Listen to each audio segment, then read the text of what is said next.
অনেক প্রতাপশালী বাচ্চা, বড় বড় লেকচার দিচ্ছেন, হঠাৎ রাস্তায় হাঁটতে হাঁটতে ডেড।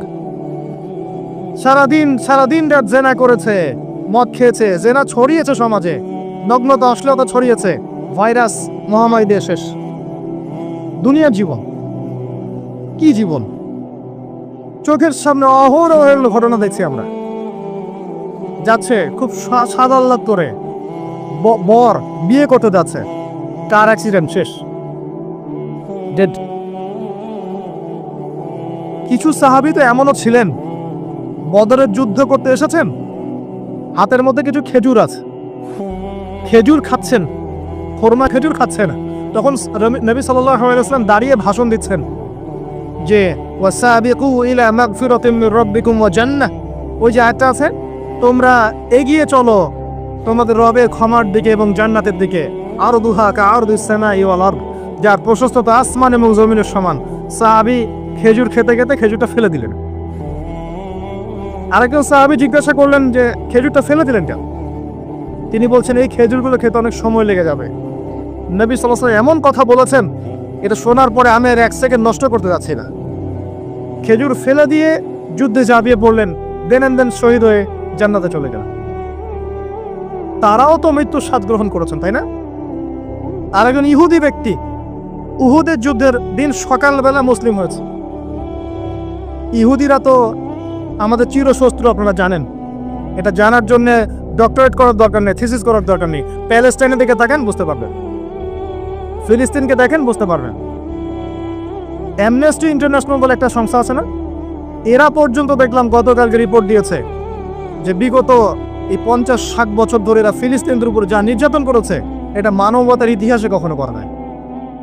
যাই হোক, একজন ইহুদি যুবক সকালবেলা উহুদের মাঠে আসছেন, এসে জিজ্ঞাসা করছেন আমার আগে কি করা উচিত, আগে কি আমি যুদ্ধে যাব না আমি আগে মুসলিম হব? সাহাবীরা তাকে বললেন আগে কালিমা শাহাদাত পড়, তারপরে উহুদের মাঠে আসো। সে এসেছে এই কারণে যে নবী সাল্লাল্লাহু আলাইহি ওয়াসাল্লাম মদিনায় আছেন, মদিনায় আরো ইহুদিরা আছে। ইহুদিরাই আগে বলতো শেষ জামানে একজন নবী আসবেন, যার নাম হবে আহমদ। সব মিলে গেছে, তারপরেও তারা গ্রহণ করছে না। তো এই ছেলে সত্য চিনতে পেরেছে, সে চলে আসছে সত্যের কাছে, এসে ইসলাম কবুল করে যুদ্ধ করলো, শহীদ হয়ে গেল। নবী সাল্লাল্লাহু আলাইহি ওয়াসাল্লাম দেখলেন তার লাশটা, দেখে বলছেন এই যুবক, এই ইহুদি যুবক এখানে কি করছে? সাহাবীরা বললেন সকালবেলা মুসলিম হয়েছে, যুদ্ধ করে শহীদ হয়ে গেছে ইয়া রাসূলুল্লাহ। নবীজি বললেন সাল্লাল্লাহু আলাইহি ওয়াসাল্লাম আমিলা কলিল উজরা কাসীর, সে অল্প আমল করলো কিন্তু বিশাল পুরস্কার পেয়ে গেল। জীবন তো তাদেরও ছিল। এটা তো সশস্ত্র যুদ্ধের কথা বাদ দেন, নরমালি সুমাইয়া রাদিয়াল্লাহু আনহা, আবু জাহেল তাকে নির্যাতন করছে, তার লজ্জাস্থানে বর্ষা ঢুকিয়ে দিয়ে, চিন্তা করতে পারেন, লজ্জাস্থানে বর্ষা নিক্ষেপ করে হত্যা করলো। সুমাইয়া রাদিয়াল্লাহু আনহা দেখতে কালো বর্ণের, চেহারা সুন্দর নয়, হয়তো বা আপনার মতো সুন্দর নয়, জান্নাতে এখন হাসছে ইনশাআল্লাহ তাআলা। তার স্বামী ইয়াসের, আবু জাহেল তাকে পিটাতে মেরে ফেললো, সে মারা গেল, শহীদ হয়ে গেল। অনেক ওলামায়ে কেরামকে, ইমাম, মুস্তাহিদ, মুহাদ্দিস দেখবেন সারাটা জীবন এত মেহনত করেছেন দিনের জন্য, বিয়ে শাদী করার সময় পান নাই, এমনও আছেন ইমাম এবং মুহাদ্দিস। জীবন তো তাদেরও ছিল। শুধু সাহাবী কেন, তাবেঈদের দিকে তাকান, তাবেঈন তাকান, আমাদের 4 ইমামের দিকে তাকান। আবু হানিফা রাহিমাহুল্লাহ শেষ বয়সে জেলখানায়, কথিত আছে বিষ প্রয়োগে থেকে হত্যা করা হয়েছে। তার টাকার অভাব ছিল না, তিনি কিন্তু আমার মতো হতদরিদ্র ছিলেন না। আল্লাহ পাক তাকে সম্পদও দিয়েছিলেন, সমস্ত সম্পদ বিলিয়ে দিয়েছেন দিনের জন্য। ইমাম শাফিঈ রাহিমাহুল্লাহ, তার দিকে তাকান। আহমদ বিন হাম্বল রাহিমাহুল্লাহ, তার দিকে তাকান। তাকে পিটানো হচ্ছে আর বাগদাদের রাস্তায় ঘোরানো হচ্ছে, কারণ সমাজের মানুষ ফতোয়া দিয়েছে একটা, তিনি ফতোয়া দিচ্ছেন আরেকটা। ওই যে হিল্লা প্রথা আর ঠিকা বিবাহ নিয়ে আর কি। তিনি বলছেন ইলামু ইয়া আহলা বাগদাদ, হে বাগদাদের মানুষটা জেনে রাখো যে আমি কশ্চিনকালেও এই প্রথাকে জায়েজ করলাম না, তোমরা চিনে রাখো যে আমার নাম আহমদ। জীবন তাদেরও ছিল। ইমাম মালিক রাহিমাহুল্লাহ তাকে এত মার দেওয়া হয়েছিল, হাত বাঁধতে পারতেন না নামাজের মধ্যে, নামাজে হাত বাঁধতে পারতেন না। সাহাবীদের থেকে নেন, তাবেঈ থেকে নেন, তাবেঈ থেকে নেন, মুস্তাহিদ ইমাম থেকে নেন, দুনিয়ার জীবন তারাও কিন্তু ভোগ করেছেন, আর আমরাও ভোগ করছি। আমাদের ভোগের সিস্টেমটা দেখেন, তাদের ভোগের সিস্টেমটা দেখেন। আমরা বাঁচছি দুনিয়ার জন্য, তারা বেঁচেছে পরকালের জন্য। আমরা দুনিয়ায় বাঁচছি দুনিয়ার জন্য, দুনিয়ার একটা চাকরি, একটা ব্যবসা, একটা পরিবার, একটা স্ট্যাটাস, বাড়ি, গাড়ি, টাকা কড়ি, সম্পত্তি, এগুলোর জন্যে। কিন্তু তারা বেঁচেছেন আল্লাহর জন্য, পরকালের জন্য। যে ব্যক্তি দুনিয়ার জন্য দুনিয়া করে, আল্লাহ পাক তাকে ইহকাল পরকাল দুটোই নষ্ট করে দিবেন। যে ব্যক্তি পরকালের জন্য দুনিয়া করবে, আল্লাহ পাক দুনিয়া গুছিয়ে দিবেন, আখিরাতও গুছিয়ে দিবেন ইনশাআল্লাহ। প্রথম কথা হচ্ছে যে দুনিয়ার জীবনকে প্রাধান্য দেওয়া যাবে না। দুনিয়ার জীবনে প্রতিটা কাজ আপনি একটা উদ্দেশ্যই করবেন, সেটা হচ্ছে আল্লাহর সন্তুষ্টি। বিয়ে শাদী করেছি কেন? আল্লাহর জন্যে। পরিবার গঠন করেছি কেন? আল্লাহর জন্যে। সন্তান নিয়েছি কেন? আল্লাহর জন্যে। দিন শিখেছি কেন? ইলম শিখেছি কেন? আল্লাহর জন্যে। চাকরি কেন করি? আল্লাহর জন্যে। প্রতিটা কাজ ইবাদত হবে যদি আপনি মুহাম্মদ সাল্লাল্লাহু আলাইহি ওয়াসাল্লামের তরিকা মেনে চলেন। একটা বিষয় বোঝার বাকি আছে আমাদের, দুনিয়ার জীবনটা 1 সেকেন্ডের জীবন। আল্লাহ পাক সূরা হাদীদের মধ্যে বলেছেন, ই'লামু আন্নামাল হায়াতুদ দুনিয়া লা'iবুন ওয়া লাহু ওয়া যিনাতুন ওয়া তাফাখুরুন বাইনাকুম ওয়া তাকাসুরুন ফিল আমওয়ালি ওয়াল আওলাদি কামাসালি গায়যিন আ'জাবাল কুফফারা নাবাতু সুম্মা ইয়াহিজু ফাতারাহু মুসফাররান সুম্মা ইয়াকুনু হুতামা ওয়া ফিল আখিরাতি আযাবুন শাদীদ ওয়া মাগফিরাতুন মিনাল্লাহি ওয়া রিদওয়ান ওয়া মাল হায়াতুদ দুনিয়া ইল্লা মাতাউল গুরুর। আল্লাহ পাক বলছেন, জেনে রাখো তোমরা সবাই, এই জমিনবাসী, এই দুনিয়ার হায়াতটা খেলা। খেলা মানে কি দেখেন, ছোট্ট বাচ্চারা খেলা ছাড়া কিছু বোঝে? ওর কাছে দুনিয়া ওইটাই। দুনিয়ার প্রথম স্টেজ খেলা। ওয়াল্লাহ একটু বড় হবে, যখন কিশোর হবে, ওর কাছে ঠাট্টা হাসি তামাশা, ডোন্ট কেয়ার, দুনিয়াতে কোনো কিছু নেই, খাওয়া দাওয়া ফুর্তি করো, লাখো। আর একটু বড় হবে, ওয়াজিনাতুন তাফাখুরুন বাইনাকুম ওয়া তাকাসুর, একটু বড় হবে তখন বাড়ি গাড়ি, স্ট্যাটাস, সৌন্দর্য, চাকচিক্য, প্রতিযোগিতা, তাফাখুরুন বাইনাকুম ওয়া তাকাসুর। এভাবে দুনিয়ার জীবন যাচ্ছে। এই এক্সাম্পলটা আল্লাহ পাক দিয়েছেন এমন ভাবে যে একটা ভূমি ছিল অনুর্বর, বৃষ্টি হলো, সেখানে সবুজ শ্যামল ফসল ফলতো, এক পর্যায়ে ফসলটা আস্তে আস্তে হলুদ বর্ণ ধারণ করলো এবং সেটাকে কেটে ফেলা হলো, তারপর শুধু খড়কুটা বাকি থাকলো। এই হলো দুনিয়ার জীবনের এক্সাম্পল। এরপর পরকালে বাকি আছে দুইটা জিনিস, হয় ক্ষমা, রিদওয়ান বা ফেরত ক্ষমা, অথবা আযাবুন শাদীদ। আমাদেরকে মাথায় ইনস্টল করতে হবে, দুনিয়াতে আমরা কেউ থাকতে আসি নাই। প্রথম কথা, এখানে আমরা এসেছি বড় জোর 60, 70, 100 বছরের হায়াত নিয়ে, যার মধ্যে মোটামুটি ভাবে 30, 40, 50 বছর চলে গেছে, কারো 20 বছর, 25 বছর চলে গেছে, বুঝতে না বুঝতেই চলে গেছে, মানে ভালো মন্দ বোঝার আগেই শেষ। যদি তার বয়স হয় 60 বছর, তাহলে এখন বাকি আছে 30 বছর। এই ব্যক্তি যদি ঠান্ডা মাথায় রাতের বেলা চিন্তা করে, এই 30 বছর যে আমার চলে গেছে, আমার অ্যাপ্রক্সিমেটলি 30 বছর বাকি আছে। বাকি আছে বুঝলাম, যা চলে গেছে, এই চলে যাওয়া 30 বছরে আমি 10 বার জেনা করেছি, 20 বার মদ খেয়েছি, ঠিক আছে, মানুষের সম্পদ আত্মসাৎ করে খেয়েছি, পরকিয়া করেছি, চুরি করেছি, ডাকাতি করেছি, মিথ্যা বলেছি, নামাজ পড়ি নাই, রোজা রাখি নাই। আমরা প্রত্যেকে যদি আমলনামা ঘাটি আজকে রাত্রে, এরকম একটা লিস্ট আমরা তৈরি করতে পারবো।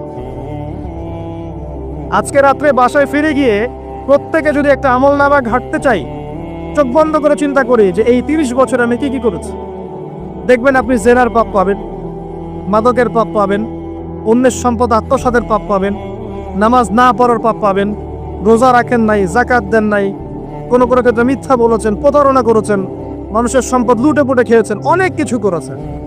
কিন্তু আমাদের চলাফেরা দেখলে মনে হয় যে আমরা কোনো পাপ করিনি।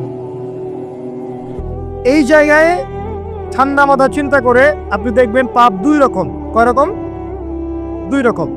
আপনি দেখবেন আল্লাহর সাথে জড়িত কিছু পাপ পাবেন, নামাজ করেন নাই, রোজা রাখেন নাই, মিথ্যা বলেছেন, ইত্যাদি ইত্যাদি। কিছু পাপ পাবেন আল্লাহর সাথে জড়িত, কিছু পাবেন মানুষের সাথে জড়িত। আল্লাহর সাথে জড়িত পাপগুলো ক্ষমা নেওয়া খুব সহজ।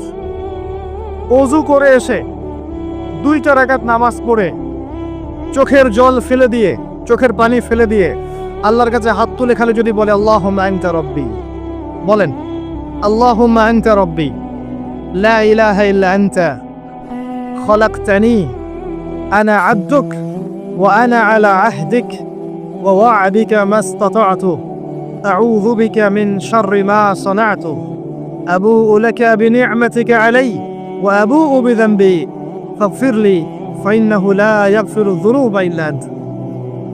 এটা না পারেন অ্যাটলিস্ট আস্তাগফিরুল্লাহাল্লাযী লা ইলাহা ইল্লা হুয়াল হাইয়ুল কাইয়ুম 3 বার চোখের পানি ফেলে দেন, আল্লাহর কাছে ওয়াদা করেন আল্লাহ যা করেছি ছেড়ে দিব, আগামী যতদিন বেঁচে থাকবো কোরআন এবং সুন্নাহর বাইরে এক চুল যাব না ইনশাআল্লাহ। এবং আগামী দিনগুলোতে আল্লাহ পাক তোমার আদেশ যখন যেভাবে আসবে আমি পালন করবো ইনশাআল্লাহ। যদি আল্লাহ পাক মনের মধ্যে খুলুসিয়াত দেখেন যে তাওবাতান নাসুহা করছে, মন থেকে তওবা করছে, আল্লাহ পাক আপনার সমস্ত গুনাহগুলোকে নেকিতে কনভার্ট করতে পারে। আল্লাহ পাক শুধু গুনাহ মাফ করবেন তা নয়, আল্লাহ পাক গুনাহগুলোকে নেকি দিয়ে পরিবর্তন করতে পারে। আমি দলিল দিচ্ছি, ইল্লা মান তাবা, সূরা ফুরকান পড়ে দেখেন। তারা ব্যতীত যারা তওবা করলো, ওয়া আমানা ওয়া আমিলা আমালান সালিহা, এবং যারা ঈমান এনেছে এবং সৎ আমল করলো, উলাইকা ইউবাদদিলুল্লাহু সাইয়্যাতিহিম হাসানাত, আল্লাহ পাক এইসব মানুষের গুনাহগুলোকে নেকি দিয়ে পরিবর্তন করে দিবেন ইনশাআল্লাহ। আমাদের নবী মুহাম্মদ সাল্লাল্লাহু আলাইহি ওয়াসাল্লাম দিনে 70 বার, কোন কোন বর্ণনা এসেছে 100 বার তওবা করতেন, 100 বার পড়তেন আস্তাগফিরুল্লাহ ওয়া আতুবু ইলাইহি, আস্তাগফিরুল্লাহ ওয়া আতুবু ইলাইহি। যার আগের কোনো পাপ নাই, পিছনের কোনো পাপ নাই, দিনে 100 বার তওবা করতেন। আমরা একটা রাত এভাবে চিন্তা করেছি যে আমার পাপ কি কি? আজকে রাত্রে গিয়ে চিন্তা করেন, দেখবেন আপনি একটা পাপে পরিপূর্ণ একটা আমলনামা পাবেন। এবার আপনি চিন্তা করেন যে আপনি যদি আগামী 30 বছর বাঁচেন বা 40 বছর বাঁচেন, এই সময়টাকে আপনি কিভাবে মূল্যায়ন করতে চান? প্রথম একটা মূলনীতি বলেছে দুনিয়ার জীবনকে প্রাধান্য দেয়া যাবে না। ওয়া মা হাযিহিল হায়াতুদ দুনিয়া ইল্লা মাতাউল গুরুর, সম্পূর্ণ মরীচিকা। মরীচিকা দেখেছেন? দুনিয়ার জীবন যে কি জিনিস, যারা আল্লাহর পথে পরীক্ষার সম্মুখীন হয়েছে ওরা জানে, মানে কিচ্ছু না, মানে মুহূর্তে আল্লাহ পাক ইহকাল পরকালের ফয়সালা করে ফেলবে। আমরাও বুঝবো, এটা আমরা বুঝবো না এমন নয়। ইয়াং ছেলে রাস্তায় যাচ্ছে, বাইক নিয়ে খুব দাবরানি দিচ্ছে, আছে না? হঠাৎ অ্যাক্সিডেন্ট, ডেড, স্পট ডেড। এটা দুনিয়ার জীবনটা। সারা জীবন দুনিয়ার পিছনে ছুটেছে, শেষ বয়সে হতাশ, কিছুই পেলাম না। পাবে না, কারণ আল্লাহর পথে না চললে শেষ বয়সে কেউ কিছু পাবেন না। যন্ত্রণা, হতাশা, গ্লানি ছাড়া তখন দেখবেন আত্মহত্যা করে শেষ। একটা কথা বলছিলাম যে আপনি চলার পথে কোরআন সুন্নাহর প্রতিকূলে আমল, আকীদা, মানহাজ, মুআমালাত এগুলো দেখলে কি করবেন? কোরআন সুন্নাহকে অগ্রাধিকার দিবেন নাকি চলমান বিষয়কে অগ্রাধিকার দিবেন? ইবাদত করতে এসে দেখছেন আমলের নামে বেদাত চলছে, কি করবেন? বেদাতীদের সাথে আপোষ করবেন না কোরআন সুন্নাহে ফিরে আসবেন? আপনি তাওহীদের ক্ষেত্রে দেখছেন মানুষ ইসলামের নামে শিরক করছে, এখন আপনি কি সংখ্যাগরিষ্ঠ মানুষকে অগ্রাধিকার দিবেন না কোরআন সুন্নাহর কাছে আসবেন? অর্থনৈতিক জীবনে গিয়ে দেখছেন মানুষ বেশিরভাগই হারাম রিজিক খাচ্ছে। এখন আমি যদি বলি যে দুনিয়ার জীবনে টিকে থাকতে হলে আমাকে এগুলোতে গায়ে আপোষ করে চলতেই হচ্ছে, তাহলে কিন্তু কোশ্চিনকালেও কোরআন সুন্নাহকে প্রাধান্য দেয়া হলো না। তখন আপনি কি করবেন? পরিবার চালাতে গিয়ে দেখছেন যে পরিবারের বেশিরভাগ লোক আপনার কথা শোনে না। আপনি কোরআন এবং সুন্নাহকে দিয়ে পরিবার চালাতে চান, তারা পশ্চিমা সংস্কৃতি দিয়ে পরিবার চালাতে চায়, হিন্দি সিরিয়াল দিয়ে, গান বাজনা, ডুগি তবলা এগুলো দিয়ে। বেনামাজি, নামাজ রোজার খবর নাই, তালিম নাই, ইসলামিক নৈতিকতা নাই, কিচ্ছু নাই, জীবনের কোনো উদ্দেশ্যই নাই। এরকম পরিবার নিয়ে আপনি চলছেন, কি করবেন? কাকে প্রাধান্য দিবেন? খুব ডিফিকাল্ট প্রশ্নগুলো কিন্তু, এবং এগুলো প্র্যাকটিক্যাল, এগুলো হচ্ছে। এখন চাকরি খুঁজতে গেছেন, আপনি দেখছেন যে ঘুষ না দিলে চাকরি পাচ্ছেন না, কি করবেন আপনি তখন? পড়াশোনা করতে গেছেন, ছেলে মেয়ের ফ্রি মিক্সিং, জেনা ছাড়া পড়াশোনাই করতে পারছেন না, কি করবেন তখন? ইউনিভার্সিটিতে গেছেন, ইউনিভার্সিটির পরিবেশগুলো দেখছেন, ইসলাম কোথায় আর ইউনিভার্সিটি কোথায়? কি করবেন আপনি? তো প্রত্যেকটা জায়গায় আপনাকে সিদ্ধান্ত নিতে হবে যে আমি প্রতিটা জায়গায় কোরআন এবং সুন্নাহর সাথে আপোষ করব, নাকি চলমান এই জাহিলিয়াতের সাথে আপোষ করব, কোনটা করব? বিশ্বাস করেন, যখন আপনি মনের মধ্যে এই চেতনা লালন করতে পারবেন এবং আল্লাহ আপনাকে হেদায়েত দিবেন যে হ্যাঁ, কোরআন সুন্নাহই সমস্ত সমস্যার সমাধান এবং এর মধ্যে আল্লাহ পাক প্রতিটা বিষয়ের সলিউশন নাজিল করেছেন, আপনি মেনে নেবেন, চলবেন, তখন আপনি বাধা পাবেন, প্রচুর বাধা পাবেন। প্রথম বাধা পাবেন আপনার পরিবার থেকে, এরপরে বাধা পাবেন আপনার সমাজ থেকে, বাধা পাবেন ধর্ম নেতাদের থেকেও, পরবর্তীতে বাধা পাবেন ফেরাউন নমরুদদের থেকে। কি করবেন? ডিসিশনগুলো খুব ইম্পর্টেন্ট, কারণ মনে রাখবেন কবরে 3টা প্রশ্ন হবে। মান রব্বুক, সেই উত্তর দিতে পারবে যে পৃথিবীতে আল্লাহর সাথে শিরক করে নাই। সিম্পল, যে তাওহীদের উপর ছিল, শিরক করে নেই, উত্তর দিতে পারবে ইনশাআল্লাহ রব্বি আল্লাহ। পৃথিবীতে যে আল্লাহর সাথে শিরক করেছে সে কোশ্চিনকালে উত্তর দিতে পারবেন। শিরক করে মারা গেছে, তওবা করে নাই, উত্তর দিতে পারবে না ইনশাআল্লাহ। মা দীনুক, পৃথিবীতে যে দিন ইসলামকে চূড়ান্ত সত্য রূপে মেনে নেয়নি, পরিপূর্ণ দিন পালন করার চেষ্টা করে নাই, কোশ্চিনকালেও মা দীনুক উত্তর দিতে পারবে না। ইসলামকে ঠাট্টা বিদ্রুপে ছলে হাসি তামাশা গ্রহণ করেছে, সে কখনো উত্তর দিতে পারবে না।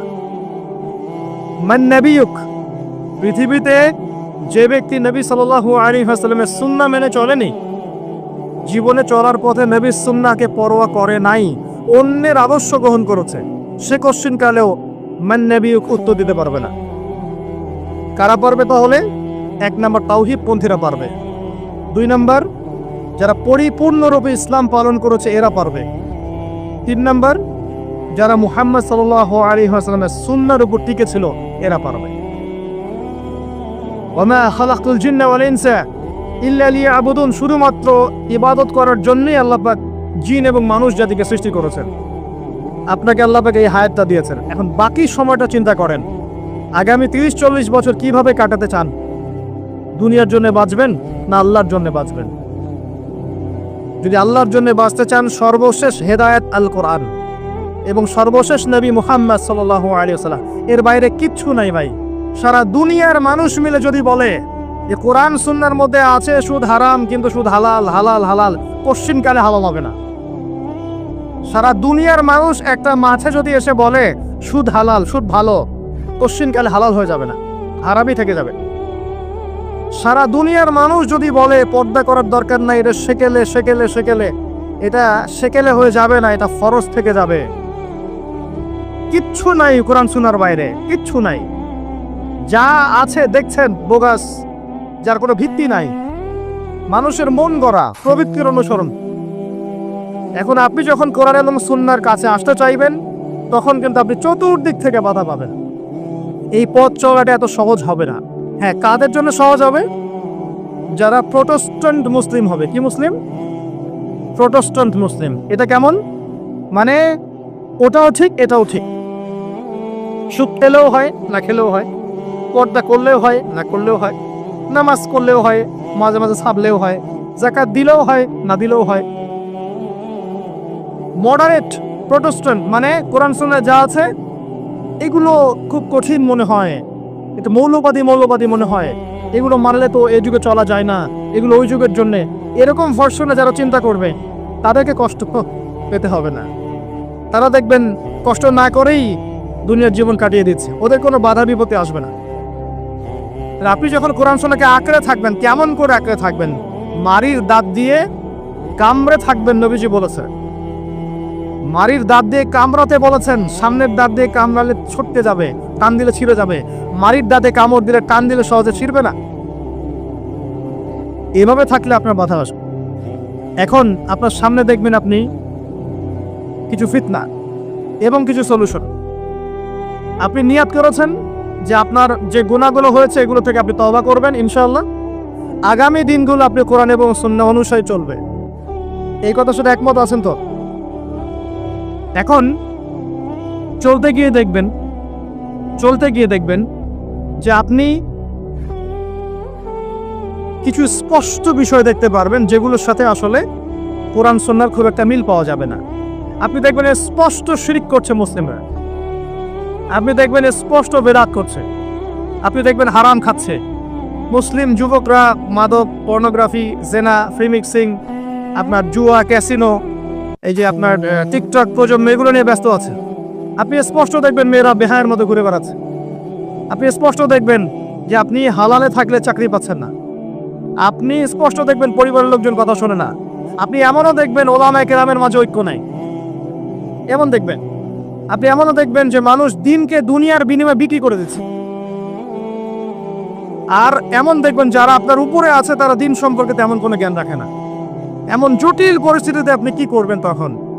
এরপরে আপনি যখন বিশ্বের দিকে তাকাবেন তখন দেখবেন বিশ্বের সমস্ত পরাশক্তিরা ঐক্যবদ্ধ ইসলামের বিরুদ্ধে। বিশ্বের সমস্ত বড় বড় পরাশক্তিরা ঐক্যবদ্ধ ইসলামের বিরুদ্ধে।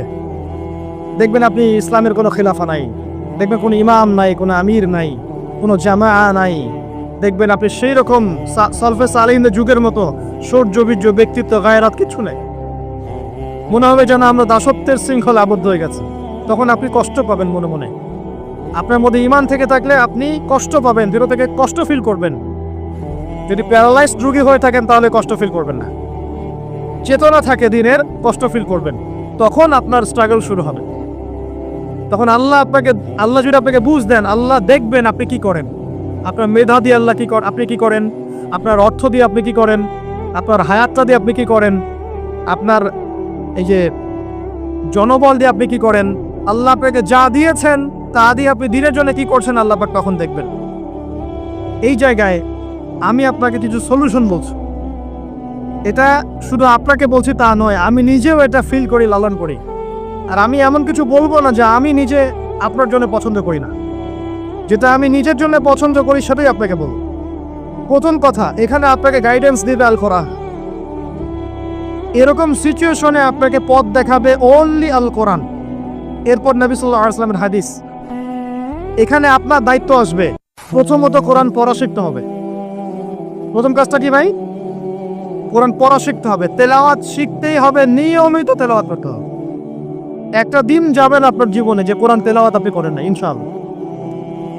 বেশি থেকে বেশি করবেন, বেশি থেকে বেশি। আমার পরামর্শ হচ্ছে দিনে এক পারা করে করার চেষ্টা করুন। এরপর দায়িত্ব চলে আসবে আপনার কোরআন বোঝা। আপনি কিছু অংশ মুখস্থ করবেন, হিফজ করবেন, অর্থটা বোঝার চেষ্টা করবেন, কোরআনের ভাষাটা শেখার চেষ্টা করবেন। এর সবকিছু আপনি বুঝতে পারবেন না, তখন কি করবেন? আলেম ওলামার কাছে যাবেন, তাদের সোহবতে গিয়ে পড়ে থাকবেন। যে বিষয়টা বুঝতে পারছেন না জিজ্ঞাসা করে জেনে নেবেন। ফাসআলু আহলা যিকরি ইন কুনতুম লা তা'লামুন। এরপর কোরআনের আদেশ নিষেধগুলো আপনি মেনে চলবেন নিজের পরিবারে এবং নিজের অধীনস্থদের মধ্যে। এরপরে আপনি থেমে যাবেন না। কোরআনের দাওয়াত আপনি যতটুকু জানেন এটা মানুষের কাছে প্রচার করবেন। মাদ্রাসা করবেন, মসজিদ আবাদ করবেন, মক্তব চালু করবেন, কোরআনের একটা রেভলিউশন ক্রিয়েট করবেন ইনশাআল্লাহ। কোরআনের জন্য আপনার জান, মাল, অর্থ বিলিয়ে দিবেন। ওই একটা ছোট কাজ দেখবেন পরকালে জান্নাতে যাওয়ার ওসিলা হয়ে গেছে ইনশাআল্লাহ। তারপরে আপনি সুন্নতকে পাবেন। ওই সুন্নতের উপরে আপনার 24 ঘন্টাকে সাজাবেন। দিন রাত প্রতিটা আমল আপনি সুন্নাহ অনুযায়ী করার চেষ্টা করবেন। এরপরে গিয়ে আপনার দায়িত্ব আরো বাড়বে। এরপর দায়িত্ব চলে আসবে উম্মাহ কেন্দ্রিক। আপনার তাজকিয়া অর্জন করতে হবে, আত্মশুদ্ধি অর্জন করতে হলে সবসময় পরকালের ফিকির করতে হয়, মৌতের স্মরণ করতে হয়, বেশি বেশি কোরআন তেলাওয়াত করতে হয়, এতিমের মাথায় হাত বোলাতে হয়, আপনার সাদাকা বেশি বেশি করতে হয়, মাঝে মাঝে রোজা রাখতে হয়। এগুলো করতে থাকলে আল্লাহর জিকির বেশি বেশি করতে হয়, আল্লাহর ধ্যান করতে হয়, আল্লাহকে ডাকতে হয়, দোয়া করতে হয়, আত্মশুদ্ধি অর্জন হবে। একই সাথে আপনার অন্তর থেকে হিংসা, বিদ্বেষ, এই যে গীবত, রিয়া, অহংকার, সমালোচনা, সংস্কৃতি দূর করতে হবে। মনের মধ্যে অহংকার, হিংসা, বিদ্বেষ থাকলে আল্লাহর নূর পাওয়া যাবে না, তখন তাজকিয়া অর্জন হবে না। আল্লাহর নূর না আসলে আপনি খিজির হতে পারবেন না, যে অনেক দূর পর্যন্ত দেখতে পারে। সূরা কাহফের মধ্যে ঘটনা পাবেন।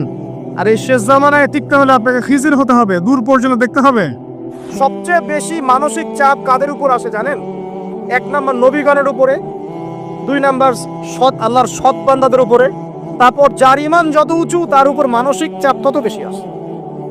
এখন যদি মানসিক চাপের সলিউশন মাদকই হবে তাহলে তো আমাদেরই মাদক খাওয়া দরকার ছিল, নাউজুবিল্লাহ। আর আমরা যে পরিমাণ মানসিক চাপ ফেস করি তা চিন্তাই করতে পারবেন না। যে যত বড় দায়িত্বশীল যারা পলিটিশিয়ান ওদেরকে জিজ্ঞাসা করবে তারা কি পরিমাণ মানসিক চাপ নিয়ে ঘোরে। আপনার কাছে মনে হচ্ছে যে একটা ক্ষমতা পেয়েছেন খুব, মানে উনি অনেক বড় ক্ষমতাধর, উনি অনেক ভালো আছেন, উনি মোটেই ভালো নাই। ওনাকে জিজ্ঞাসা করেন, উনি মোটেই ভালো নাই। এই মানুষের যে পেরেশানি, যে চাপ, এগুলো নিতে নিতে তার স্ট্রোক হয়ে যাচ্ছে, হার্ট স্ট্রোক হচ্ছে, ডায়াবেটিস হচ্ছে, হাই ব্লাড প্রেশার, ইসিজি করো, দেখবেন। এ কারণে মানসিক চাপটা রিলিজ করতে হবে, তাই তো? এই মানসিক চাপ রিলিজ করতে গেলে মাদকই সলিউশন নয়। সলিউশনটা কি? এই যে আমার হাতে এখানে আছে একটা কোরআন। মানসিক চাপ থেকে আপনাকে মুক্তি দিবে আল কোরআনুল কারীম, আর কিচ্ছু না। আরেকটা বিষয় কোরআনের সাথে, সেটা হলো প্রথমে বলেছি 5 ওয়াক্ত নামাজ। আপনি ওযু করে সুন্দর করে 5 ওয়াক্ত নামাজ জামাতে পড়বেন, ডেইলি 1 ঘন্টা করে কোরআন তেলাওয়াত করবেন, সময় পেলে একটু হাদিস পড়বেন, 2-4 টাকা দান সদকা করবেন, ভালো কাজের সাথে থাকবেন, অন্যায় কাজে যাবেন না, ইসলামকে এগিয়ে নেওয়ার জন্য আমর বিল মারুফ নাহি আনিল মুনকারের কাজ করবেন। আপনার তো সুখী কোনো মানুষ পৃথিবীতে নাই। ওই সুখ যদি ওই যে বুশরা জানতে পারতো না, তাহলে আপনার কলিজার মধ্যে পারমাণবিক বোম মেরে দিতে হবে। কথা বুঝতে পারেন নাই? পশ্চিমারা যদি জানতে পারতো যে মুসলিমরা কত শান্তিতে থাকে এসব কাজ করার পরে, তাহলে আমাদের অন্তরের মধ্যে পারমাণবিক বোম মেরে ধ্বংস করে ফেলতো। ওরা তো আমাদের সুখ দেখতে পারে না, পারে? প্রকৃতপক্ষে এরা বিশ্বের কোনো ধার্মিক মানুষের সুখই দেখতে পারে না। এরা শুধু মুসলিমদের শত্রু নয়, বরং ধর্মের শত্রু। যারাই ধর্মকে বুকে আগলে রেখে পালন করতে যায়, হোক সে সনাতন ধর্ম বা আমাদের হিন্দু ভাইরা বা খ্রিস্টানিজম বা বুদ্ধিজম, হ্যাঁ, বা মুসলিম আমরা যারা আছি, যারা ধর্মতাত্ত্বিক চিন্তা করে এবং প্রত্যেকেই যদি যার যার ধর্ম ঠিকঠাক মতো পালন করে, সমাজে কিন্তু ফিতনা থাকার কথা নয়। কারণ প্রত্যেকটা ধর্মের মধ্যেই ভালো কাজের কথাই কিন্তু বলা হচ্ছে।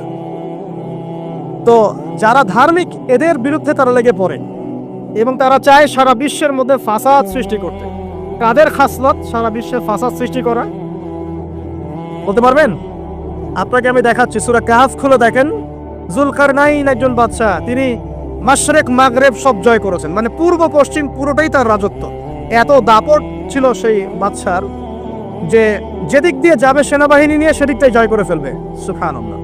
এবং তিনি উদ্ধত অহংকারী ছিলেন না, তিনি আল্লাহর অনুগত বান্দা ছিলেন। একটা কওমের মধ্যে গেলেন, সেই কওমটা ছিল পাহাড়ের মাঝখানে, 2 পাহাড়ের মাঝখানে। এখন ওই কওম তাকে বলছে, ইয়া যুলকারনাইন, হে যুলকারনাইন, ইন্না ইয়াজুজ ওয়া মাজুজ মুফসিদুনা ফিল আরদ। ভালো করে বোঝেন, হে যুলকারনাইন, নিশ্চয়ই ইয়াজুজ আর মাজুজ এই 2 শ্রেণীর মাখলুক, তারা পৃথিবীতে ফাসাদ সৃষ্টি করে বেড়াচ্ছে। কি করছে? সারা পৃথিবীতে ফাসাদ সৃষ্টি করে বেড়াচ্ছে। ফাহাল নাজআলু লাকা খরজান আলা আন তাজআলা বাইনানা ওয়া বাইনাহুম সাদ্দা। হে যুলকারনাইন, আমরা কি আপনাকে ট্যাক্স দিব, কর দিব, যে আপনি ওদের আর আমাদের মাঝখানে একটা প্রাচীর নির্মাণ করে দিবেন, যে ওরা আমাদের কাছে আর আসতে পারবে না? কারা এটা? ইয়াজুজ আর মাজুজ। এই ইয়াজুজ আর মাজুজকে যুলকারনাইন আলাইহিস সালাম তিনি প্রাচীর নির্মাণ করে দিলেন লোহা এবং এই যে তামা দিয়ে। এরপর তারা আর ওই কওমের ক্ষতি করতে পারলো না। কিয়ামতের আগে আগে তারা বের হয়ে আসবে এবং সারা বিশ্বে ফাসাদ সৃষ্টি করবে। এখনো তারা বের হয়ে আসছে, আমি সেটা বলছি না, কিন্তু এখন পুরো বৈশ্বিক প্রেক্ষাপটে যারা বিশ্বে ফাসাদ সৃষ্টি করে বেড়াচ্ছে, এদের মধ্যে এই ইয়াজুজ মাজুজের খাসলত আছে, চরিত্র আছে। দেখবেন ওই দিকে ইউক্রেনকে ব্যস্ত রেখেছে রাশিয়ার এগেনস্টে এবং নিউক্লিয়ার যুদ্ধ বাঁধানোর পায়তারা করছে। এটা অলমোস্ট আমাদের ঘরের কোনায় চলে এসেছে। নকিং অ্যাট দ্য ডোর বলে একটা কথা আছে ইংরেজিতে, একদম ঘরের কোনায়। যে কোনো মুহূর্তে দেখবেন ওয়ার্ল্ডে একটা ম্যাসাকার সৃষ্টি হয়ে গেছে। ওইদিকে তাইওয়ানকে ব্যস্ত রেখেছে চায়নার এগেনস্টে, ওইদিকে ইসরায়েলকে ব্যস্ত রেখেছে প্যালেস্টাইনিদের এগেনস্টে, এদিকে দেখবেন যে ইরাকে ব্যস্ত রেখেছে এই কন্টিনেন্টকে আইএসআইএস দিয়ে, ঠিক আছে, বাংলাদেশকেও ব্যস্ত রাখার চেষ্টা করছে মায়ানমারকে দিয়ে, দেখছেন না? তো পুরো বিশ্ব জুড়ে এদের এজেন্ডা হচ্ছে সারা বিশ্বে আমরা ফাসাদ সৃষ্টি করে মানব জাতিকে কমিয়ে ফেলবো, মুসলিমদেরকে ধ্বংস করব, মুসলিম যুবকদেরকে পর্ন দেখাবো, ওদেরকে মাদক খাওয়াবো, ওদের মধ্যে জেনা, অশ্লীলতা, পরকীয়া ছড়িয়ে দিব, হ্যাঁ, এবং মহামারী ছড়িয়ে দিব, দিয়ে মুসলিম জনসমষ্টিকে কমিয়ে নিয়ে আপোষে কোন দলে লাগিয়ে দিয়ে আস্তে আস্তে আমরা বিশ্বে শাসন করতে হবে, এদেরকে ডমিনেট করে দিই। এবং এই এজেন্ডা বাস্তবায়নের দিকে তারা এগিয়ে যাচ্ছে সুকৌশলে। আর আমরা কি করছি ভাই? আমরা শুধু কাজ যতটুকু না করছি তার চেয়ে বেশি আমরা আয়ু আশা শোডাউন করছি। দেখেন, বেশিরভাগ মানুষ আমাদের নামাজের খবর নাই, বেশিরভাগ মানুষ তাজকিয়া আত্মশুদ্ধির খবর নাই, ভালো আলেমের কাছে এসে পড়ে থাকবে কোনো খবর নাই, কোরআন পড়া শিখবে এসবের খবর নাই। যেগুলো করলে কোনো সমস্যা হয় না বা অল্প পরিশ্রমে করা যায়, ওই যে ঘরের মধ্যে শুয়ে শুয়ে ফেসবুকে 2 লাইন লেখা যায়, খুব সহজ, লিখলেন আবার শুয়ে গেলেন, কোনো সমস্যা নাই। কোনো কনস্ট্রাকটিভ সুদূর প্রসারী কাজ আমাদের হচ্ছে না। যেটা হচ্ছে এটা প্রয়োজনের তুলনায় নিতান্তই নগণ্য। এই কারণে আমাদের যারা দিন, আমরা যারা বুঝি, যাদের মধ্যে ইসলামের চেতনা আছে, ইসলামকে ভালোবাসি, আমরা যারা চাই দিন এগিয়ে যাক, আমাদের কনস্ট্রাকটিভ কাজ করতে হবে, মানে সুদূর প্রসারী কাজ করতে হবে। শৈথিল্যতাবাদীও হবেন না, আবার চরমপন্থীও হবেন না, মধ্যমপন্থী হয়ে ইসলামকে, কোরআনকে এবং হাদিসকে হাতে নিয়ে উম্মার ঐক্যের স্বার্থে, দেশ জাতি জনগণের ঐক্যের স্বার্থে এগিয়ে যান। আল্লাহ পাক আপনাদের হাতকে শক্তিশালী করুন, দোয়া করি। এখানে খুবই স্মার্ট হতে হবে এবং বেসিক কাজগুলো খুব বেশি করে করতে হবে। বেসিক কাজ কি ভাই? বেসিক কাজ হচ্ছে আপনার নামাজ, বেসিক কাজ আপনাকে কোরআন শিখতে হবে, বেসিক কাজ আপনাকে আরবি শিখতে হবে, বেসিক কাজ আপনি যেখানে পড়াশোনা করছেন এই পড়াশোনা করে ওই জ্ঞানটাকে দিয়ে ইসলামের খেদমতে আপনাকে কল্যাণে কাজ করতে হবে। বেসিক কাজ যেখানে আপনাকে আল্লাহ পাক দায়িত্ব দিবেন সেখান থেকেই আপনাকে দিনের খেদমত করতে হবে। ডক্টর হন, দিনের খেদমত করেন, ইঞ্জিনিয়ার হন, দিনের খেদমত করেন, পলিটিশিয়ান হন, কোনো আপত্তি নাই, আমরা আপনাকে ভোট দিব ইনশাল্লাহ, আমরা আপনাকেই ভোট দিব ইনশাল্লাহ। আপনি ওখানে গিয়ে দিনের খেদমত করেন, আল্লাহ পাক তৌফিক দান করুন। কথা কি বুঝতে পারছেন? ইসলাম ক্ষমতা জোর করে আদায় করে নেওয়ার জন্য আসে নাই। আবু যার রাদিয়াল্লাহু আনহু কি বলছেন জানেন? আবু যার রাদিয়াল্লাহু আনহুকে নবী সাল্লাল্লাহু আলাইহি ওয়াসাল্লাম বলছেন, আবু যার তুমি দায়িত্ব চেয়ে নিও না, কারণ যদি তুমি দায়িত্ব চেয়ে নাও তখন আল্লাহর পক্ষ থেকে তোমাকে সাহায্য করা হবে না, আর যদি মানুষ তোমাকে দায়িত্ব দেয় আল্লাহ তোমাকে সাহায্য করবে ইনশাআল্লাহ। কত চমৎকার সিস্টেম ইসলামে। আর এখন আমরা কি করি? আমাকে দেন, ও ভালো না আমি ভালো, ওরা সব খারাপ আমি ভালো। বুঝতে পারছেন না কিয়ামতের মাঠে কি কঠিন হিসাবটা দিতে হবে। আল্লাহ পাক আপনাদেরকে বোঝার তৌফিক দান করুন। এগুলো কল্যাণকর নয়, আপনার জন্য অকল্যাণ হতে পারে। তবে হ্যাঁ, যদি আপনার মধ্যে ঈমান থাকে, আপনার মধ্যে যোগ্যতা থাকে, অবশ্যই আপনি দায়িত্ব চেয়ে নেবেন এবং ইনশাআল্লাহ তখন আমরা আপনাকে দায়িত্ব দিব, আমরা আপনাকে ভোট দিব, আপনি জনগণের শাসন কার্য পরিচালনা করবেন, আল্লাহ আপনার হাতকে শক্তিশালী করবেন ইনশাআল্লাহ। আল্লাহ পাক আমাদের নিচু থেকে উঁচু মহলের সবাইকে হেদায়েত দান করুন, দোয়া করি আমি। ইসলাম কারো শত্রু নয়। মুসলিমের রক্ত ঝরানোর জন্য, কল্লা কাটার জন্য আমরা কিন্তু পৃথিবীতে আসি নাই। আমরা আমাদের আসল শত্রুদেরকে চিনতে ভুল করেছি, এই কারণে আমরা আপোষে হানাহানি কাটাকাটির মধ্যে লিপ্ত আছি। এই যে সামনে যে কি হবে আল্লাহ ভালো জানেন, দেখবেন কত মানুষ যে মুসলিম মারামারি করে মারা যাবে আল্লাহ ভালো জানেন। এগুলো কাম্য নয়, আল্লাহ পাক আমাদেরকে বোঝার তৌফিক দান করুন। দেখুন ভাই, এই যুগের কথা বলতে গিয়ে এখানে আসলাম। ওই যে যুলকারনাইন যে ইয়াজুজ মাজুজের কথা বললো, এখনকার বিশ্ব যারা পরিচালনা করে দেখবেন তাদের মধ্যে ফাসাদ সৃষ্টি করার এই খাসলতটা থেকেই গেছে। সারা বিশ্বেরা ফাসাদ সৃষ্টি করছে। আমি কিন্তু বলিনি এরাই ইয়াজুজ মাজুজ, কথাকে আবার অন্যদিকে নিয়ে যায় না, আমি কিন্তু এই কথা বলি নাই। আমি বলছি তাদের মধ্যে এই চরিত্র দেখা যায়। এই যুগ সেই যুগ যখন আপনি মাদককে হালাল করে নিচ্ছেন, রিবাকে হালাল করে নিচ্ছেন, বেহায়াপনাকে হালাল করে নিচ্ছেন, কাপড় খোলাকে হালাল করে নিচ্ছেন। আপনি মুসলিম হয়েও দেখবেন শিরকে লিপ্ত আছেন, সুন্নতে লেবাস আছে কিন্তু আকীদার মধ্যে বেদাত থেকে গেছে। আপনি মুসলিম হয়ে হালাল হারাম রিজিকে পরোয়া করছেন না, দিনের বেসিক জিনিসগুলো শিখছেন না। আল্লাহ পাক এই যুগের ফিতনাগুলো থেকে আমাদের মুসলিমদেরকে হেফাজত করুন, আমিন। কিভাবে সাফল্য অর্জন করবেন আমি একটা পয়েন্ট আজকে উল্লেখ করে এই পয়েন্ট থেকে আলোচনা গুটিয়ে নিব ইনশাআল্লাহ। আমি জাস্ট একটা পয়েন্ট বলছি আপনাকে, সব কথা একদিনে বলা সম্ভব না। আল্লাহ রাব্বুল আলামিন বলেন, কদ আফলাহা মান যাক্কাহা, সে ব্যক্তি সফল হয়ে গেছে যে ব্যক্তি তার আত্মাকে পরিশুদ্ধ করতে পেরেছে। ওয়া কদ খাবা মান দাসাহা, যে ব্যক্তি আত্মাকে পরিশুদ্ধ করতে পারে নাই সে ব্যক্তি ধ্বংস হয়ে গেছে। কিভাবে পরিশুদ্ধ করবেন? 3টা হাদিস আপনাকে আগে শোনাই। 1, আল্লাহ রাব্বুল আলামিনের হাবিব মুহাম্মদ সাল্লাল্লাহু আলাইহি ওয়াসাল্লাম দরুদ পড়েন, বলেন সাল্লাল্লাহু আলাইহি ওয়াসাল্লাম। তিনি বলছেন যে আল্লাহর এমন কিছু বান্দা আছে যারা জান্নাতে প্রবেশ করবে যাদের অন্তরটা হবে পাখির মতো নরম। কার মতো? পাখির মতো। একটা হাদিস শুনলেন। 2 নম্বর হাদিস, আল্লাহর রাসূল সাল্লাল্লাহু আলাইহি ওয়াসাল্লাম বলছেন, শহীদদের আত্মা যখন আল্লাহর কাছে পৌঁছায়, আল্লাহ রাব্বুল আলামিন সেই আত্মাগুলোকে সবুজ রঙের কিছু পাখির মধ্যে প্রদান করেন এবং সেই পাখিগুলো আরশের নিচে লণ্ঠন আছে এখানে বসে থাকে এবং তারা জান্নাতের যে কোনো জায়গায় যায়, ঘুরে খাবার খায়, আবার ফিরে আসে। আল্লাহ পাক তাদেরকে বলেন যে তোমরা কি চাও? তোমরা কি চাও? শহীদরা কিচ্ছু বলতে পারে না। কি চাইবো? আল্লাহ এত নিয়ামত দিয়েছেন, কি চাইবো? যখন আল্লাহ বারংবার প্রশ্ন করতে থাকেন, তোমরা কি আর কিছু চাও? তোমরা কি আর কিছু চাও? তোমরা কি আর কিছু চাও? তখন শহীদরা শেষে বুঝে যে আমাদের কিছু না কিছু তো বলতে হবে এখন। তখন তারা বলে, হে আল্লাহ, আমি বা আমরা আরো একবার পৃথিবীতে যেতে চাই এবং তোমার পথে জীবন দিয়ে আবার ফিরে আসতে চাই। আল্লাহ পাক বলেন, এই সুযোগ তো আর নেই, অতএব তোমাদের আর কিছু চাওয়ার নেই, তোমরা এখানেই থাকো। আরেকটা হাদিস শোনেন, রাসূলুল্লাহ সাল্লাল্লাহু আলাইহি ওয়াসাল্লাম বলেছেন, এই হাদিসটা ওমর রাদিয়াল্লাহু আনহু থেকেও এসেছে, যে তোমরা যদি, হে মানব জাতি বা হে মুসলিমরা, তোমরা যদি আল্লাহর কুল করতে, ভরসা করার মতোই ভরসা করতে, আল্লাহ পাক তোমাদেরকে পাখিদেরকে যেমন করে রিজিক দেন, তোমাদেরকে ঠিক সেইভাবে রিজিক দিতেন। তোমরা কি লক্ষ্য করো না যে পাখিরা খালি পেটে বের হয়ে যায় বাসা থেকে সকালবেলা এবং সন্ধ্যাবেলা ভরা পেটে বাসায় ঢোকে? আপনাকে যে তিনটা হাদিস শোনালাম, এই তিনটা হাদিসে একটা শব্দ হচ্ছে কমন। শব্দটা কি বলেন?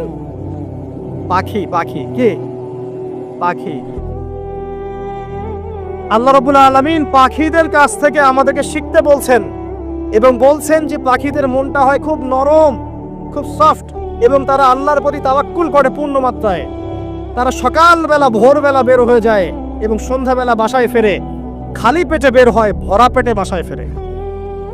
এবং আল্লাহ পাক সবচেয়ে সম্মানিত মৌত, যেটা শহীদের মৌত, সেই শহীদদের আত্মাকে আল্লাহ পাক পাখির রূপ দিবেন। তাহলে পাখিটার বিষয়ে একটা ফোকাস করা দরকার আছে না? আচ্ছা, এখানে আসেন। পাখির মন হচ্ছে নরম, মানে পাখির মনটা তাজকিয়া, আত্মশুদ্ধিতে পরিপূর্ণ।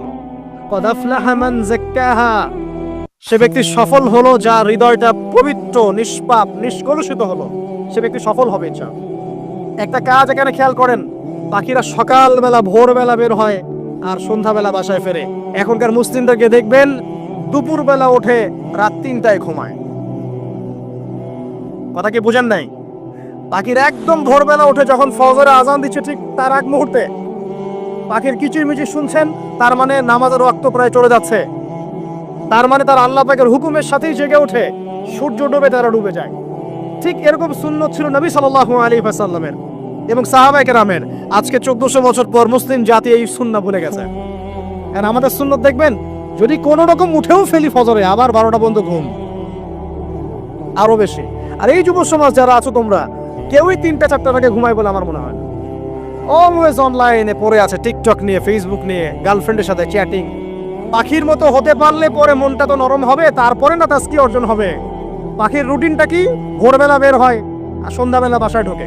অতএব আমরা যদি রাসূলুল্লাহ সাল্লাল্লাহু আলাইহি ওয়াসাল্লামের সুন্নাহ মতো ওই ভোরবেলা উঠতে পারি আর আর্লি নাইট ঘুমিয়ে যেতে পারি এবং সারাদিন যদি রাসূলের সুন্নাহগুলোর উপর আমল করতে পারি, তাজকিয়া অর্জন হবে ইনশাআল্লাহ। কথা বুঝতে পারছেন? 2, পাখির মতো নরম মন লাগবে। এখনকার আমরা যারা বেঁচে আছি, আমাদের মনগুলো কঠিন। কেমন কঠিন? পাথরের মতো কঠিন। আমরা যখন দেখি একটা মাইয়াতকে নিয়ে যাওয়া হচ্ছে জানাজায়, আমাদের কোনো ফিলিংস কাজ করে না। জানাজা যাচ্ছে, জানাজায় দাঁড়িয়েও মোবাইলটা টিপাটিপি করছে। জানাজার সাথে চলছে, কোনো ফিকির নাই যে এই জানাজা আমার হবে কালকে, ওই মোবাইল টিপাটিপি করছে। আমি এমনও দেখেছি, দাফন করা হলো মাইয়াতকে, দাফন করার পরে চারপাশে মানুষজন জড়ো হয়ে গল্প করছে, ভাই আপনার ওই জমিটার কি খবর, আপনার ওইটার কি খবর, বিজনেস কেমন চলছে, চাকরির কি অবস্থা। এই যে মাইয়াতকে পাশে দাফন করলো, কোনো ফিলিংস নাই, কোনো ফিলিংস নাই। আমি আত্মশুদ্ধির কথা বলছি। আত্মশুদ্ধির জন্য আপনার মনটাকে পাখির মতো সফট, নরম করতে হবে। যখন আপনি সফট, নরম করবেন এবং আত্মশুদ্ধি অর্জন করবেন, তখন 2 ডানা মেলে আপনি আকাশে উঠতে পারবেন ইনশাআল্লাহ। আত্মশুদ্ধি অর্জন না করতে পারলে ডানা কেটে পড়ে যাবে, তখন আর আকাশে উঠতে পারবেন না। কোন আকাশে? ওই যে শহীদের রূহ যে আকাশে চলে গেছে, ওই আকাশ। অতএব মন কেন কঠিন হলো প্রিয় ভাই? 1 নাম্বার কারণ, আমরা শিরকের পাপে লিপ্ত আছি। 1 নাম্বার, শিরকের পাপে লিপ্ত থাকা অবস্থায় মুসলিমদের মনটা কঠিন হয়ে গেছে। আপনি কি মনে করছেন আমরা শিরক করি না? মুসলিমরাও কবর পূজা করে, দেখবেন মুসলিমরাও দেখবেন অনেক ক্ষেত্রে মাজার পূজা করছে। আমি বলিনি যে অলি আউলিয়ার মাজার জিয়ারত করা যাবে না, আমি এই কথা বলছি না। কিন্তু আপনি মৃত মানুষের কাছে আপনার ভালো মন্দ চাইতে পারেন না। কথা বুঝতে পারেন নাই? আমরা অবশ্যই অলি আউলিয়াদের কবর জিয়ারত করব। এটা আপনাকে মৃত্যুর কথা স্মরণ করাবে। তাদের একটা রব আছে, যেটাকে আমরা প্রভাব বলি, এটা আপনার মধ্যে আসবে। আমরা অবশ্যই জিয়ারত করব। জিয়ারত করতে বলেছেন নবী সাল্লাল্লাহু আলাইহি ওয়াসাল্লাম, কারণ এটা আপনাকে পরকালের কথা কি করবে, স্মরণ করাবে। ওমরা করতে যান, আল্লাহ পাক সবাইকে তৌফিক দান করুন ওমরা হজ করার এবং বড় হজ করার, আমি দোয়া করি। ওখানে সবচেয়ে সেরা যে দৃশ্যগুলো দেখা যায় তার মধ্যে একটা রাসূলুল্লাহ সাল্লাল্লাহু আলাইহি ওয়াসাল্লামের রওজা। ওখানে গেলে চোখের পানি ঝরে না এমন কোনো মুসলিম নাই, আছে? নাই। আরেকটা সবচেয়ে মন নরম করা একটা দৃশ্য হচ্ছে জান্নাতুল বাকি, যেটা আমরা বাকিউল গারকাত বলি, যেখানে আপনি দেখবেন সাহাবায়ে কেরাম রাদিয়াল্লাহু আনহুমের কবর, যতদূর চোখ যায় তাদের কবর, কবরের কোনো মাজার নাই, সেখানে কোনো তাওয়াফ হচ্ছে না কবরকে কেন্দ্র করে, সেখানে কবরে কেউ ফুল চড়াচ্ছে না, একটা ছোট্ট পাথর দেখা যায় এখানে, আর কিছু না। পৃথিবীর সবচেয়ে শ্রেষ্ঠ মানুষগুলো সেখানে শুয়ে আছেন। ওখানে গিয়ে দাঁড়াবেন, দেখবেন নিজেকে তুচ্ছ বলে মনে হবে, মনে হবে আমি এই পৃথিবীতে আর কি করছি, সেরা মানুষগুলি মাটির নিচে, আমি এখানে কি করছি। তো দেখুন প্রিয় ভাইরা, অবশ্যই ওলি আউলিয়াদের কবর জিয়ারত করবে, কিন্তু মৃত ব্যক্তি আপনার কল্যাণ করতে পারবে, অকল্যাণ করতে পারবে? হ্যাঁ, তারা আল্লাহর কাছে সুপারিশ করতে পারবে আল্লাহ পাক যখন তাদেরকে অনুমতি দিবেন। তারপরে আল্লাহ পাক যখন অনুমতি দিবেন তখন নবী সাল্লাল্লাহু আলাইহি ওয়াসাল্লাম সুপারিশ করবেন, ওলিয়া উলিয়াগণ করবেন, আলেম ওলামা করবেন, শহীদগণ করবেন, হাফেজে কোরআন করবে, অনেকেই করবে ইনশাআল্লাহ। আল্লাহ পাক আমাদের তাকদীরে এইসব সুপারিশ নসিব করুন বলি না আমিন। মুসলিমরা আজকে শিরিক করছে অনেক ক্ষেত্রেই। দেখবেন হাতে একটা এই যে বালা পরে আছে, খুলে না। কেন খুলেন না ভাই? বলে যে এটা খুললে যদি রোগ হয়। রোগ দেওয়ার মালিক কে? ওই বালা না আল্লাহ? এই যে আপনার বিশ্বাস জন্মে নিয়েছে, এই যে বিশ্বাসটা জন্মিয়েছে আপনার হাতের উপরে, এই বালার উপরে, এটাই শিরক, এটাই শিরক। যদি আপনি বিশ্বাস করেন যে এটা হাতে থাকলে আপনি সুস্থ থাকবেন, হাত থেকে খুলে পড়ে গেলে আপনি আর বাঁচবেন না, এই যে কল্যাণ অকল্যাণের মালিক আপনি কাকে করলেন? ওই বালাকে করেছেন, আল্লাহকে করেন নাই। এখানে শিরক হয়ে গেছে, খুবই সূক্ষ্ম শিরক। আপনি নামাজ পড়ছেন মনে করেন, এখন কিছু মানুষ আসলো, এখন দেখছেন যে হুজুর তো আমার নামাজ দেখছে, নামাজটা খুব সুন্দর করে পড়ার চেষ্টা করলেন, লম্বা নামাজ, সেজদা গিয়ে আর উঠছেন না, খুব সুন্দর নামাজ পড়ছেন। এই যে মানুষকে দেখানোর জন্য নামাজটা পড়ছেন, এটা শিরক। এটা কি? এটাও শিরক। এই যে গণক বসে আছে রাস্তার পাশে, দেখবেন টিয়া পাখি নিয়ে, তারপরে যে কাগজ নিয়ে, আসেন ভাই ভাগ্য পরীক্ষা করে দেই। আরে ভাই, তুমি যদি মানুষের ভাগ্যই পরীক্ষা করতে পারবা তো তুমি রাস্তার পাশে কেন? তোমার ভাগ্য কেউ পরীক্ষা করেনি কখনো? এতটুকু কমন সেন্স আমাদের নাই? ও যদি আমার ভালো মন্দ করতে পারে বা ভবিষ্যৎ বলতে পারে, তাহলে ও রাস্তার পাশে বসে আছে কিনা? ওর তো প্রাইম মিনিস্টার হওয়ার কথা, ওর তো ইলেকশন করার কথা। তো দেখেন, এই যে ওখানে গিয়ে আমরা কি করি, ভাই আমার হাতটা দেখে দেন, ভাই আমার অতীত বলে দেন, ভবিষ্যৎ বলে দেন, এবং এগুলো দিন দিন বাড়ছে। কিন্তু এর রাশিফল, কবিরাজি, গণকি, এগুলো দিন দিন বাড়ছে। এবং আমি লক্ষ্য করছি দিন দিন আরেকটা জিনিসও বাড়ছে, সেটা হলো জাদুবিদ্যার চর্চা করা। এবং গ্রামে গঞ্জে কুফুরি বাড়ছে না? কুফুরি করা, তাবিজ করা, বিচ্ছেদ করা, স্বামী স্ত্রীর বিচ্ছেদ করা, মেয়েকে বশ করা, সন্তানকে বশ করা বাড়ছে না? সবই শিরক, এগুলো সবই কুফুরি। এগুলো মুসলিমরা করছে না? মুসলিমরা এসব শিরকে লিপ্ত আছে বলেই তো অন্তর কঠিন হয়ে গেছে। ফাকাসাত কুলুবুহুম, তাদের অন্তর কঠিন হয়ে গেছে। তো একটা হাদিস বলে এখানে খালি, নবী সাল্লাল্লাহু আলাইহি ওয়াসাল্লাম বলছেন, যদি কেউ কোনো গণকের কাছে যায়, গিয়ে বলে দেখেন তো আমার হাতটা একটু, ও কিন্তু বিশ্বাস করে না যে এ ভবিষ্যৎ বলতে পারে, খালি এমনি বলেছে একটু দেখেন তো, বলার সাথে সাথেই 40 দিনের নামাজ কবুল হবে না। আর যদি তার বলা কথায় বিশ্বাস করে যে হ্যাঁ তোমার ভবিষ্যৎ খুব ভালো, তুমি চাকরি পাবা, এটা করবা সেটা করবা, এবং সে বিশ্বাস করলো হ্যাঁ এটাই হবে, তখন নবী সাল্লাল্লাহু আলাইহি ওয়াসাল্লাম বলেন সে যেন আল্লাহর পক্ষ থেকে যা নাজিল হয়েছে, মানে এই যে কোরআনুল কারীম, এই কোরআনকে যেন সে অস্বীকার করলো, মানে কুফরি করলো। এগুলো আমরা করছি না ভাই? অনেক কিছু করছি আমরা। স্তম্ভের পূজা করছি, অনেক মুসলিম আগুনের পূজা করছে। আগুন জ্বালিয়েছেন, মাথা নত করছেন কেন? আগুনের সামনে আপনি মাথা নত করবেন কেন?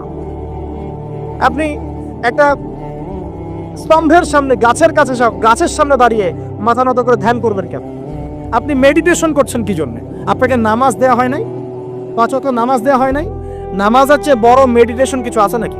আপনি ধ্যান করছেন কি জন্য? অনেক মুসলিম তো জিনের উপাসনা করছে, জানেন? অনেক মুসলিম জিনকে তাবে করার চেষ্টা করছে।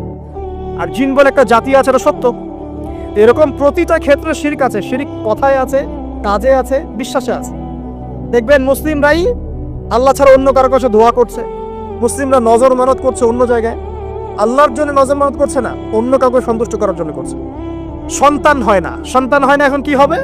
সন্তান হয় না তো অমুকের কাছে যাও, সেখানে গিয়ে বকরি জবাই দাও, সন্তান হবে। সুবহানাল্লাহ। তো এই পদ্ধতি ইব্রাহিম আলাইহিস সালামের জানা ছিল না, যে শেষ বয়সে তিনি বলছেন রব্বি হাবলি মিনাস সালিহিন। আপনি দোয়া করতে পারেন না? সন্তান হবে না কেন? আল্লাহ পাক তাকদিরে লিখে রাখলেন, অবশ্যই হবে। আর আল্লাহ পাক তাকদিরে না লিখলে কিভাবে হবে? তাকদিরে যে ব্যক্তি বিশ্বাস করে না সে ব্যক্তি হতাশ হয়। যা কিছু হচ্ছে আমাদের জীবনে সবই তাকদির, এর বাইরে একটা মানুষও যেতে পারবে না। প্রিয় ভাইরা, কথায় কাজে এবং চিন্তায় আমরা অনেক শিরিক করছি। শিরিকের কারণে আমাদের অন্তর কঠিন হয়ে গেছে। আরো কেন কঠিন হচ্ছে? বেদাত। আমল করছেন নবীর সুন্নত মানার জায়গায় অন্য কিছু আপনি করছেন। এমন এমন কিছু আমল করছেন যেগুলোর সাথে রাসূলের সুন্নতের কোনো সম্পর্ক নাই এবং সাহাবীদের সুন্নতেরও কোনো সম্পর্ক নেই। এই ক্ষেত্রে গিয়ে আপনি বেদাত করছেন, বেদাত করে অন্তর কঠিন হয়ে যাচ্ছে। অন্তর কঠিন হওয়ার একটা বড় কারণ হচ্ছে হারাম রিজিক। যখন আপনি হারাম রিজিকে যাচ্ছেন, সুদ, ঘুষ, আপনার দুর্নীতি, আপনার এই যে অন্যের সম্পদ আত্মসাৎ হয়ে যাচ্ছে। আমি কি বুঝাতে পারছি না? হারাম রিজিক যখন আপনার শরীরে ঢুকছে, অন্তরটা শক্ত হয়ে যাচ্ছে। একটা হাদিস যথেষ্ট। আল্লাহ রাসূল বলেছেন, ইন্নাল্লাহা তাইয়্যিব লা ইকবালু ইল্লা তাইয়্যিব।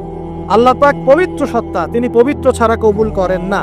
আপনি 10টা হজ করে আসেন, চুরির টাকা দিয়ে, ডাকাতির টাকা দিয়ে, আত্মসাতের টাকা দিয়ে, দুর্নীতির টাকা দিয়ে, যদি কবুল হয় তাহলে কোরআন সুন্নাহ মিথ্যা হয়ে যাবে। নাউযুবিল্লাহ।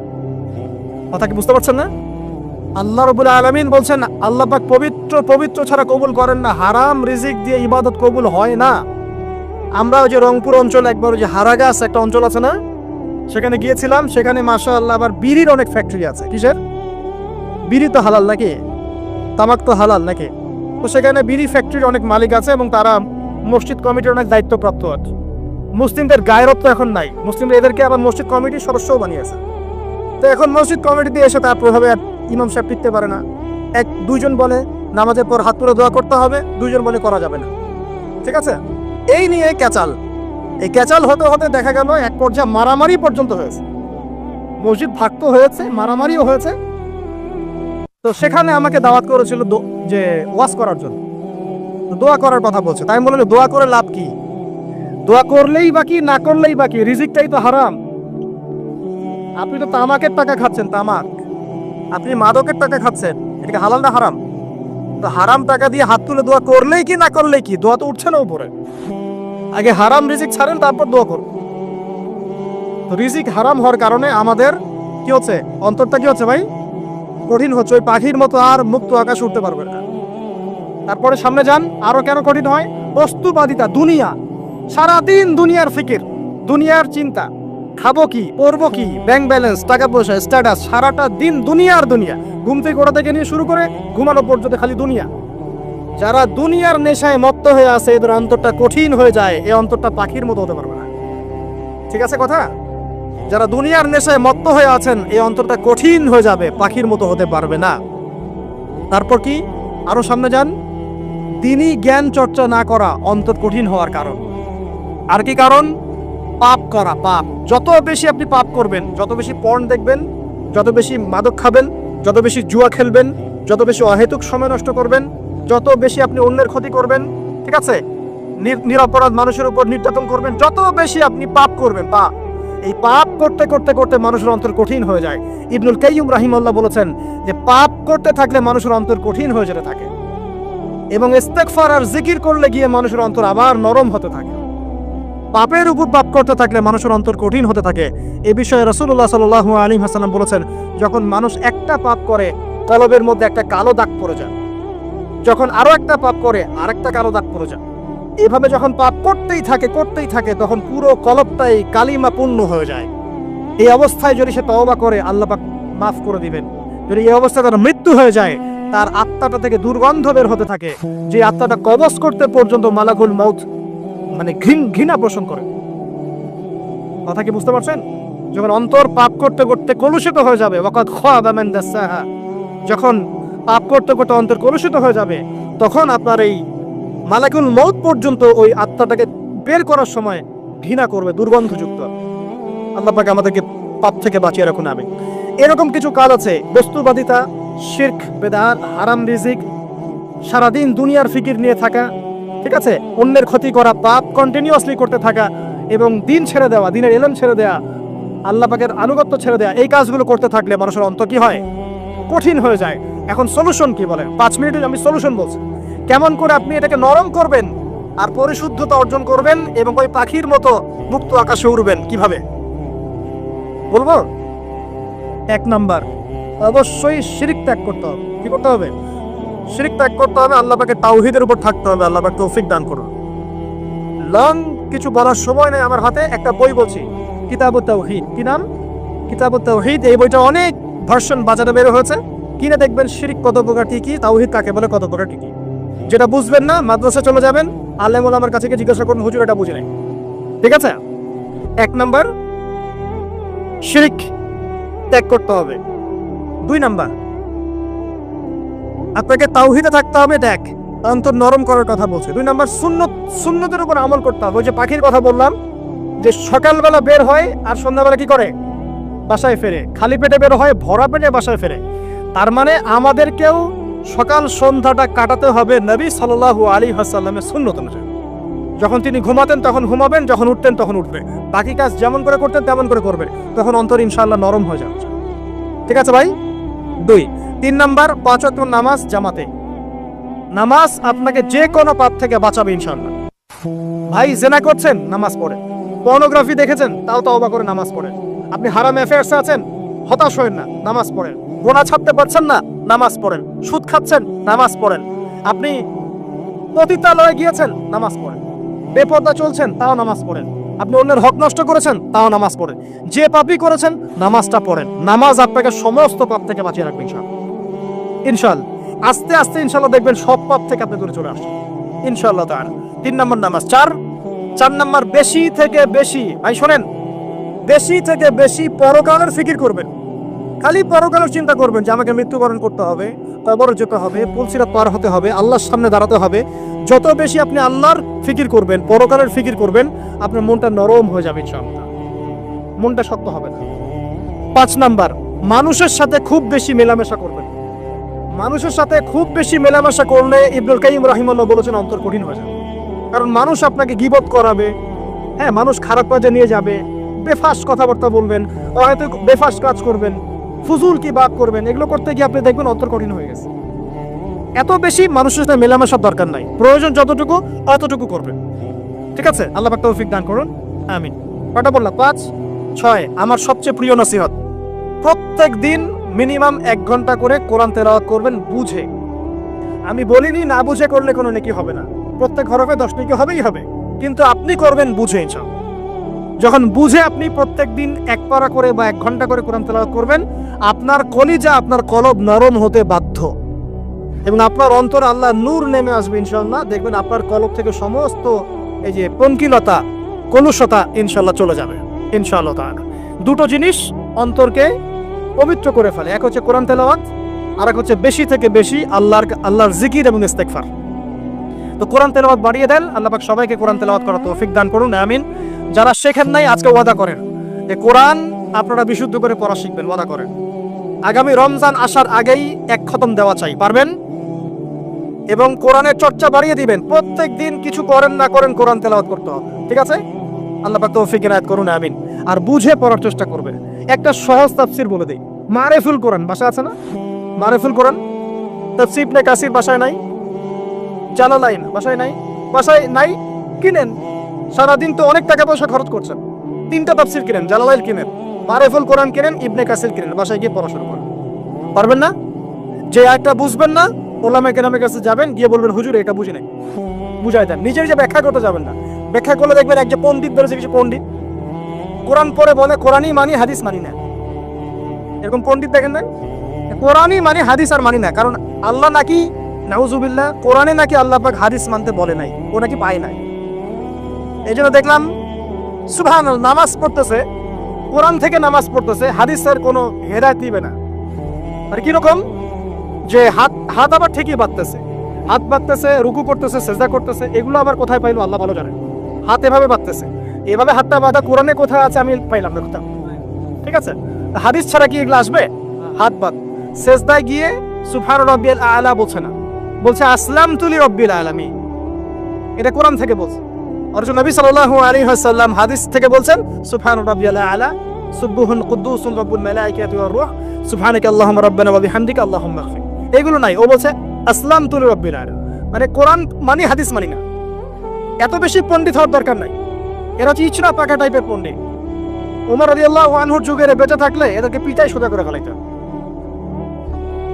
ইসলামী শুরু করছে কোরআন মানি হাদিস মানি না। আল্লাহ পাক কোরআনে বলছে ওয়া মা আতাকুমুর রাসূলু ফাখুযু, রাসূল যা দিয়েছেন তা গ্রহণ করো। ওয়া মা নাহাকুম আনহু ফানতাহু, রাসূল যা নিষেধ করছেন দূরে থাকো। রাসূল যা দেন সেটা হাদিস না, রাসূল যা দেন সেটা সুন্নাহ না। সুন্নাহ তো সে মানেই না, আলটিমেটলি সে কোরআনই মানে না। তো আসল কথা হচ্ছে এইসব ফিতনা থেকে বেঁচে থাকবেন, কোরআন তেলাওয়াত বাড়িয়ে দেন। কয়টা বলছি? 5টা 6টা। 7 নাম্বার, বেশি থেকে বেশি ইস্তেগফার সারাদিন পড়বেন। আস্তাগফিরুল্লাহ ওয়া আতুবু ইলাইহি, আস্তাগফিরুল্লাহ ওয়া আতুবু ইলাইহি, আস্তাগফিরুল্লাহাল্লাযী লা ইলাহা ইল্লা হুয়াল হাইয়ুল কাইয়্যুম ওয়া আতুবু ইলাইহি। প্রত্যেকদিন পড়তে হবে 100 বার করে। কতবার করে? 100 বার। 8 নাম্বার, বেশি বেশি আল্লাহর জিকির, চলতে ফিরতে জিকির। সুবহানাল্লাহ, আলহামদুলিল্লাহ, লা ইলাহা ইল্লাল্লাহ, আল্লাহু আকবার, লা হাওলা ওয়ালা কুওয়াতা ইল্লা বিল্লাহ। বলবেন হাসবুনাল্লাহু ওয়া নি'মাল ওয়াকিল। ঠিক আছে? সুবহানাকা আল্লাহুম্মা রাব্বানা ওয়া বিহামদিকা আল্লাহুম্মা ইগফিরলি, সুবহানাল্লাহি ওয়া বিহামদি আদাদা খালকি ওয়া রিদা নাফসি ওয়া জিনাতা আরশি ওয়া মিদাদা কালিমাতি। যত জিকির আছে সব করবেন, জিকির বাড়াবেন। যত জিকির বাড়াবেন অন্তর পরিশুদ্ধ হবে ইনশাআল্লাহু আযজা ওয়া জাল। কয়টা বলছে? 8। আর 2টা বলি 9। অন্যের হক নষ্ট করবেন। অন্যের হক নষ্ট করলেই মন কঠিন হয়ে যাবে। অন্যের হক নষ্ট করবেন না, বরং মানবতার কল্যাণে কাজ করেন। যে কাজগুলো মানব সেবামূলক সেগুলো করেন। রক্তদান কর্মসূচি করেন, গাছ লাগান, এতিমের মাথায় হাত বোলান, বিধবার খোঁজ খবর নেন। ঠিক আছে? মেয়েদের সেলাই মেশিন কিনে দেন, মানুষের উপকারে কাজ করেন। দেখবেন আপনার মনটা নরম হয়ে যাবে ইনশাআল্লাহ।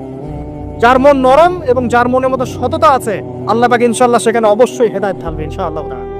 আর 10 নাম্বার, সবচেয়ে শেষ হচ্ছে যে কবর জিয়ারত করবেন বেশি বেশি করে, এবং নিজের মৌতের কথা স্মরণ করে আল্লাহর কাছে বেশি বেশি দোয়া করবেন। কি দোয়া করবেন? ইয়া মুকাল্লিবাল কুলুব সাব্বিত কলবি আলা দীনিক, ইয়া মুসাররিফাল কুলুব সাররিফ কুলুবানা আলা তাআতিক। এই দোয়াগুলো করবেন ইনশাআল্লাহ। এবং কবর জিয়ারত করবেন সপ্তাহে সপ্তাহে, পারলে 2 দিন 3 দিন পর পর কবরস্থানে যাবেন। ইনশাআল্লাহ দেখবেন আপনার মন নরম হবে ইনশাআল্লাহ আযজা ওয়া জাল্লা। এখনকার এই সভ্যতা এসে কবরস্থানকে সমাজ থেকে দূরে সরিয়ে দিয়েছে। আর হচ্ছে আগে মুসলিমদের কবরস্থান ছিল মসজিদের পাশে, 5 ওয়াক্ত নামাজ পড়তো, কবর জিয়ারত করে বাসায় যেত। 5 ওয়াক্ত নামাজ পড়তে আসতো, কবরকে দেখতো, পরকালে করে স্মরণ হতো।